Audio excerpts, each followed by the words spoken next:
Իրական նախաքննության ընթացքում Մեղադրյալ Վարդան Ղուկասյանի նկատմամբ որպես պատվամիջոց կիրառվել է կալանքը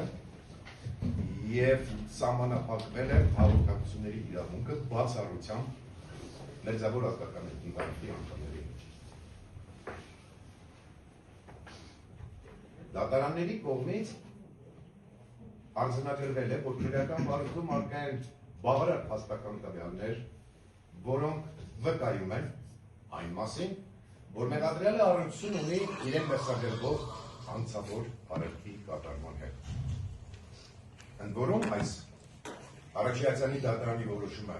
բողոքարկվել է եւ վերաքննիչ կարծիքը դատարանը համաձայն է եղել Արաքելյանի դատարանի դիրքորոշման հետ։ Առնվազն մեծ իրավաբաններից քաչ հայտնի է, որ մենք հիմա գտնվում ենք մի այնպիսի փուլում, որ հիմնավոր կասկածի վերաբերյալ ավելի խորացված դիրքորոշումներ հայտնելը կամ այդ հարցի վերաբերյալ ավելի խորացված կամ ավելի խորությամբ վերլուծություններ իրականացնելու անհրաժեշտություն առկա չէ, եւ այս հանգամանքը արձանագրվել է նաեւ վճռաբեկ դատարանի նախադեպային որոշումներով, հետեւաբար ես գտնում եմ, որ մենք պետք է ընդհանրապես արձանագրենք, որ այո, քրեական գործում առկա փաստական տվյալները վկայում են հիմնավոր կասկածի առկայության մասին։ Եվ այս տրամաբանությամբ, որ չպետք է խորացված քննություն առարկա դառնա հիմնավոր կասկածը, կայանում է տրամաբանությունը, էությունը դրանում, գաղափարախոսությունը, որ եթե այս հարցի կապակցությամբ գործելեության քննող դատարանը դիրքորոշում հայտնի, ապա ակամայից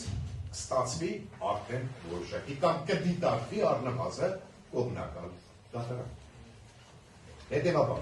արձանագրելով, որ քրեական բարույթով ձեռք են բերել բավական տվյալներ հիմնավոր կասկածը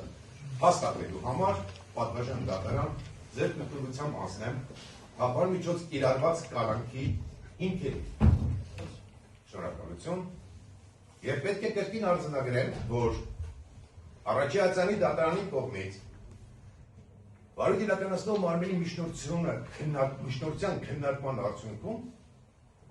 հանգել այն հետևության, որ քրեական բարույթում առկա փաստական տվյալները վկայում են այն մասին, որ առկա է բարձր ռիսկային հավանականություն, ռիսկ առայն, որ Մեղադրյալը ազատության մեջ մնալու դեպքում առաջինը կկատարի հանցանք։ Լավ, ձեր զգացողությունները խնդրում եմ Առավել ևս որևէ ցավալուման կողմից չէ։ Ոչ, մի նշ։ Եվ երկրորդը, որ ազատության մեջ մնալու դեպքում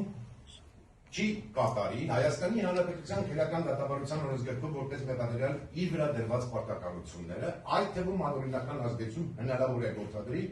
դատավարության մասնակիցների նկատմամբ, առնվազն իր օգտին ցուցմունքներ ստանալու նպատակով։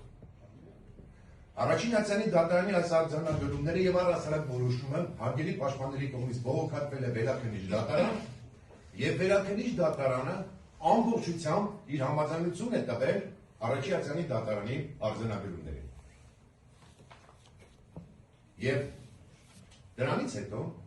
ունենք ընդհանրապես մեկ իրավիճակի փոփոխություն, կամ իրավիճակի մեկ փոփոխություն, դա այն է, որ քրեական բարույթը Մեղադրյալի եզրակացությամբ արդեն հանձնվել է դատարան, որպեսզի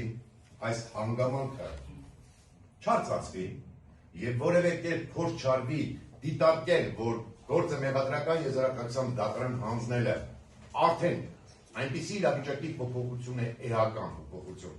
որ կարող է հիմք հանդիսանալ խափան միջոցի փոփոխման համար, ապա շտապեմ արձանագրել եւ վկայակոչել, համոզված եմ հարգելի պաշտպանների նույնպես հայտնի վճռաբեկ դատարանի նախադեպային դիրքորոշումները, որ զուտ գործը Մեղադրական եզրակացությամբ դատարան հանձնված լինելու կամ հանձնվելու հանգամանքը որևէ կերպ չի կարող հիմք հանդիսանալ արձանագրելու համար, որ նախկինում ընտրված խափան միջոցի հիմքերը որևէ կերպ նվազել են կամ զերոացվել են։ Շարունակենք։ Ես ուզում եմ քննարկման առարկա դարձնել, թե ինչ հանգամանքներ են ի հայտ եկել այն պահից հետո, երբ ընտրվել է խափան միջոցը, այս օրվա դրությամբ, որոնք կարող էին հիմք հանդիսանալ խափանիչոցը փոխելու համար։ Իմ գնահատմամբ այդպիսի էական որևէ հանգամանք ի հայտ չի եկել եւ շարունակում են պահպանվել նույն ռիսկայնությամբ նախկինում արձանագրված հիմքերը։ Փորձեմ անդրադառնամ մեկ առ մեկ։ Առաջինը, ինչպես արդեն նշեցի, Արաչի ակցիանի դատարանի կողմից այդ հիմքի հիմնավորում վկայակոչվել էին մի քանի հանգամանքներ։ Առաջինը, վկայակոչվել էր այն փաստը, որ մեղադրյալ Վարդան Ղուկասյանի նկատմամբ ներկայումս, եթե հիշողությունս չի դավաճանում, նույն դատարանում քննվում է մեկ քրեական գործ, որը առերևույթ վկայում է, որ անձը առերևույթ կատարել է փաստորեն մի քանի հանցավոր առերևույթներ, կրկնում եմ առերևույթ, եւ այս հանգամանքը դատարանների արձանագրմամբ եւ նաեւ իմ ամբողջությամբ որոշակի չափով վկայում է անձի հետագայում դրսևորվող վարքագծի մասին։ Հաջորդը շատ էական է նաեւ քրեական գործում ձեռք բերված, գործով ձեռք բերված եւ այդ թվում նաեւ մեղադրանքի հիմքում դրված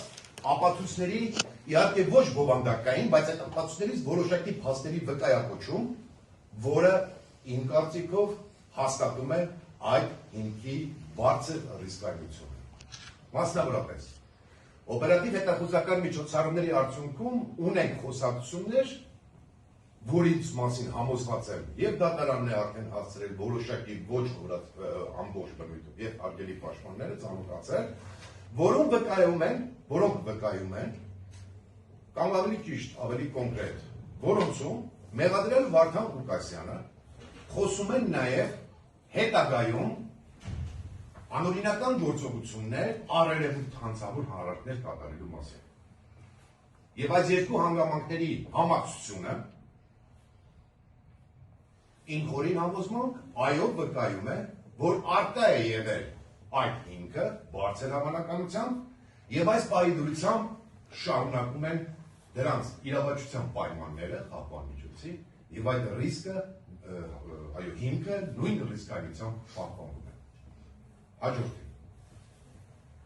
Հաջորդ հիմքը, որ դատարանի կողմից արձանագրվել էր, ինչպես արդեն նշեցի, դա այն է, որ ազատության մեջ մնալու դեպքում մեղադրյալ Ղուկասյանը հնարավոր է չկատարել իր վրա դրված պարտականությունները Հայաստանի Հանրապետության քրեական դատավորությամբ եւ անօրինական ազդեցություն գործադրի ժողովրդական կերպով ասած վկաների եւ գործով անցնող մյուս անձանց նկատմամբ։ Ինչու է այս ռիսկը արկա եւ ինչու է դրա ռիսկայնությունը բարձր։ Նախ ուզում եմ վկայակոչեմ եւ արձանագրենք, որ Վարդան Ղուկասյանը, ինչպես արդեն ինքն էլ արձագանքեց եւ բացահայտեց, իհարկե կարծում եմ բոլորիս նաեւ դա հայտնի է, որ ունի բավականին ճանապարհ անցած եւ ժամանակի ընթացքում եւ մինչեւ կամ այսպես ասեմ, առերևույթ հանցանք կատարելու ժամանակ զբաղեցրել է բարձր պաշտոն, անհերքելի է որոշակի հեղինակություն ունենալու հանգամանքը եւ հաշվի առնելով, որ սույն քրեական գործով առնչվում են նաեւ կամ առնչվել բառը միգուցե տեղին չի դատակոչով վկայակոչված անձինք կամ դրանց գերակշռ մասը աշխատել են նաեւ նույն կառույցում շարունակեք Մեղադրյալ դեռեք մի ընդհատեք, ձեզ հնարավորություն կտրվի բոլոր ներկայացված դիտարկումներին պատասխան ներկայացնել։ Ես ներողություն եմ խնդրում, էլի, ասենք հարգարժան մեղադրյալը խոսում է, կամերը պարոն Ղուկասյանը ասում Դե խնդիր է առաջանում հետագա շարունակության հետ կապված, որպեսզի իրավիճակը ոչ ուրան չեմ ապանակում, հետագա սրացում ստանա, դրա համար խնդրեմ հարգելի հանրային մեղադրող շարունակեք։ Շնորհակալություն պատասխան դատարան։ Եվ այդ անձանց գերակշռ մասը աշխատել են հենց մեղադրյալի ստորադասությամբ։ Հետևաբար, ունենալով հեղինակություն եւ վերադաս լինելով այդ անձանց նկատմամբ, ռետորական հարց, արդյոք ողջամիտ եւ հիմնավոր չէ այն կարծիքը, տեսակետը, որ առաջինը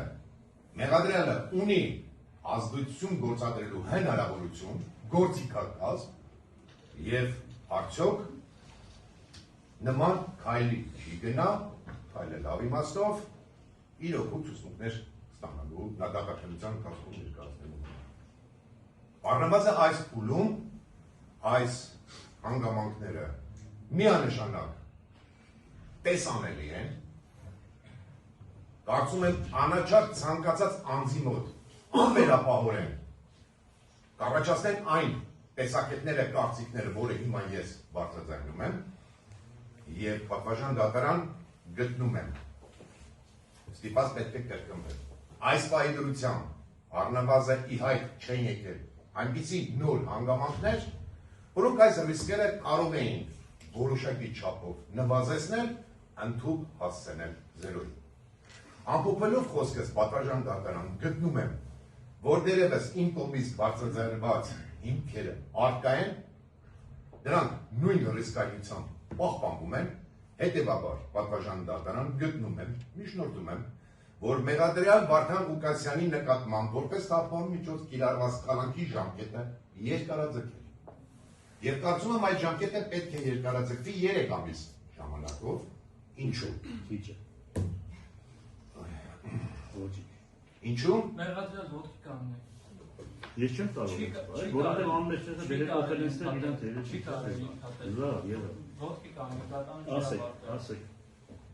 Ավարտի դատախազը հանրային մեղադրողի ելույթը ձեզ հնարավորություն կտրվի դիտարկում իրականացնել։ Տեղից այլևս չխոսեք։ Բարի։ Նստեք։ Ինչու 3 ամիս պատվաժան դատարան, որովհետև իմ գնահատմամբ մենք դեռ առջևում ունենք ապացույցների հետազոտման փուլ, այդ թվում նաև տկաների եւ դատակոչով կոչված մյուս անձանց արձակություններ, եւ այս հանգամանքները նույնպես թույլ տվեք վերադառնալ իմ նախկին տնտմանը, ինքնին հիմք են արձանագրելու, որ այդ հիմքերը դեռ պահպանվում են։